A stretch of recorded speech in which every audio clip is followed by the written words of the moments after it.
د مهمو خبرونو سرټکي. د ملګرو ملتونو امنیت شورا غونډې ته د اسلامي امارت غبرګون.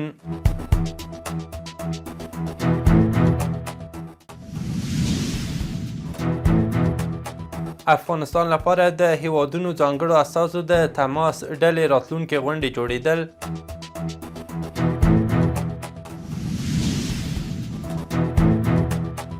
د برېښنا شرکت له لوري د کورنیو شرکتونو سره د هوکړې لاسلیک.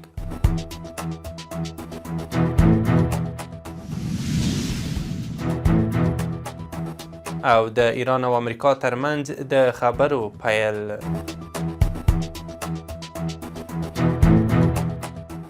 د واک ټلویزیون درنو لیدونکو سلام، وخت مو بخیر. نن پنجشنبه د سلواغې 14مه، اوس هم بشپړ خبرونه. د اسلامي امارت ویاند ذبیح الله مجاهد ویلي چې د ملګرو ملتونو په ناسته کې د افغانستان د امنیت په اړه اندېښنې بې ځایه دي. نوموړي زیاته کړې دغه اندېښنې ځکه مطرح کیږي چې افغانستان په دې ناسته کې شتون نه لري ترڅو خپل مستند دریځ او حقیقت وړاندې کړي، او ځینې هیوادونه له همدې خلا څخه په ګټې اخیستنې د افغانستان د امنیت په اړه پروپاګند کوي او تشویشونه اچوي. ذبیح الله مجاهد دغه راز ډاډ ورکړی چې د افغانستان خاوره به د هیچا پر وړاندې نه کارول کیږي. دا په داسې حال کې ده چې د امنیت شورا په ناسته کې د افغانستان د ځینو ګاونډیو هیوادونو استازو په افغانستان کې د ترهګرو ډلو د فعالیت او شتون په اړه اندېښنه څرګنده کړې وه. په ازبکستان کې د قزاقستان سفارت ویلي چې په پام کې ده د افغانستان لپاره د هیوادونو ځانګړو استازو د تماس ډلې راتلونکې غونډه د قزاقستان په پلازمینه استانه کې د روانې فبرورۍ میاشتې په 14مه ترسره شي.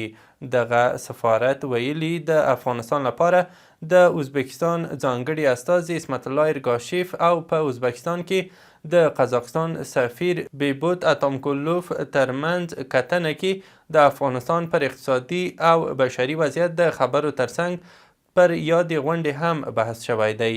په کتنه کې دواړو خواوو ټینګار کړی چې د سیمې په سوداګرۍ او اقتصادي اړیکو کې د افغانستان ادغام اړین دی. د افغانستان برېښنا شرکت مسؤلینو ویلي چې د شاوخوا 910 میلیونه افغانیو په ارزښت یې د 15 پراختیایي پروژو تړونونه له کورنیو شرکتونو سره لاسلیک کړي دي. سرچینې ویلي چې په دغو پروژو کې د 4 سبسټیشنونو جوړول او د کابل د 6م فیډر د اضافه بارۍ ستونزې حل او تخنیکي اړتیاوو پوره کول دي. د کډوالو او بیرته راستنیدونکو چارو وزارت خبر ورکړی چې مولوي عبدالکبیر په افغانستان کې د ملګرو ملتونو د کډوالۍ د عالي کمیشنرۍ له استازي عرفات جمال سره کتلي دي. سرچینې ویلي چې په دې کتنه کې راستنه شویو افغانانو ته د اړینو مرستو رسولو او په کاري ساحه کې د خنډونو لرې کولو په اړه خبرې شوي دي. عرفات جمال د کډوالو چارو وزارت له همکاریو څخه په مننې ویلي چې کونړ ته د ورستنه شویو د اړتیا وړ سلګونه خیمې چمتو شوي دي او ژر به سیمې ته ولېږل شي. نوموړي په نړیواله کچه د بشري مرستو کمیدو ته په اشارې سره زیاته کړې چې هڅه کوي د افغانستان راستنه شویو ته د لاس نیوي لپاره اړینې مرستې راجلب او بدیلې لارې ولټوي.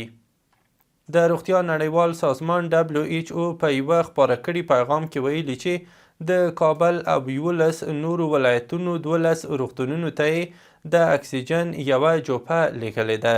سرچینې ویلي چې دا اقدام به د ناروغانو خوندیتوب پیاوړی کړي او د مراقبتونو کیفیت به ښه کړي. د ملګرو ملتونو د بشري چارو د همغږۍ دفتر یو چا بیا ویلي چې سږکال په افغانستان کې له 14 میلیونه ډیر خلک روغتیایي مرستې ته اړتیا لري. په هلمند ولایت کې د فرعي ګمرکاتو مشر محمد قاسم حقمل ویلي چې لږ تر لږه 2000 کیلوګرامه انساني او کرنیز درمل یې د ګرمسیر ولسوالۍ اړوند ریګ سیمه کې له منځه وړي دي. د مسؤلینو په خبره سوځول شوي توکي یې د تیرو 2 میاشتو په لړ کې ترلاسه کړي وو.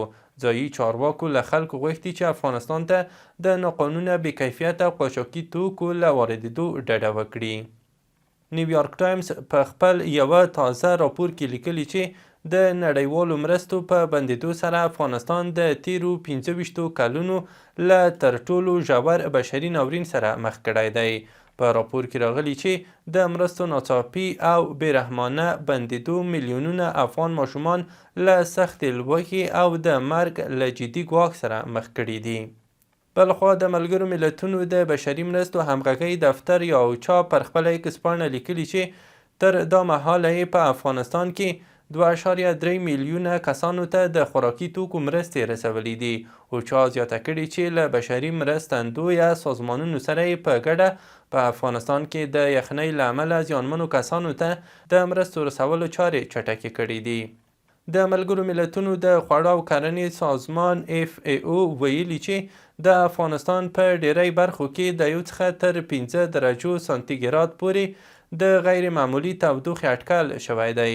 دغه ادارې زیاته کړې چې په دې سره کېدای شي د یخنۍ خطر کم او د ژمي کروندې بهترې شي او ورشوګانو ته لاسرسی اسانه شي، خو د واورې په چټک ویلې کېدو او د ذخیرو په کمیدو یې د فصل په پای کې د خاورې رطوبت او د اوبو شتون محدود شي. د ملګرو ملتونو د خوړو او کرنې سازمان زیاته کړې چې د تودوخې ترڅنګ د اوسط څخه اوچت باران کولی شي د افغانستان په لویدیځ کې د للمي کروندو او څړځایونو وده بهتره کړي، مګر د سیندونو د اوبو سطحې د لوړېدو او د سیلابونو خطر به زیات کړي. د کرنې، اوبو لګولو او مالدارۍ وزارت د یوې خبرپاڼې په خپرولو سره ویلي چې روان کال په ټول هیواد کې 158,000 او 205 میټریک ټنه پنبه راټوله شوې ده.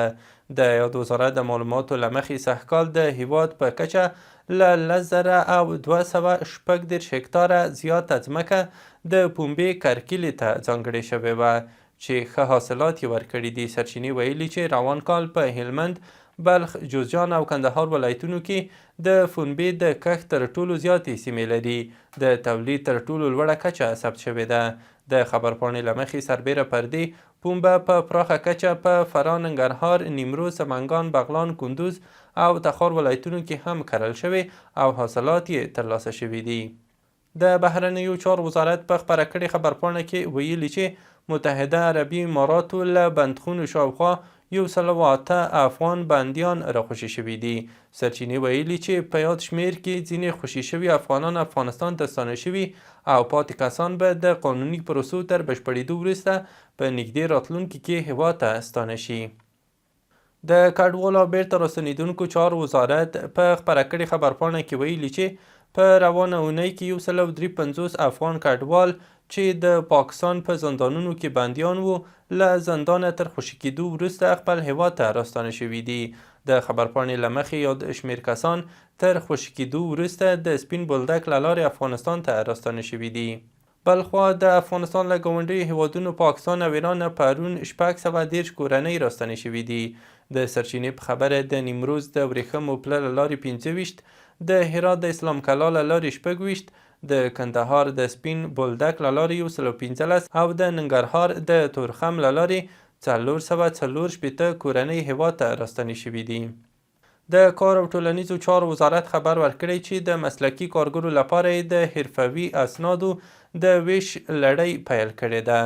د یاد وزارت د معلوماتو له مخې ګڼ شمېر مسلکي کارګر چې په بېلابېلو برخو کې کاري وړتیاوې لري د رسمي اسنادو د نشتوالي له امله تر دې دمه نشوای کولی چې په خپل مسلک کې فعالیت وکړي.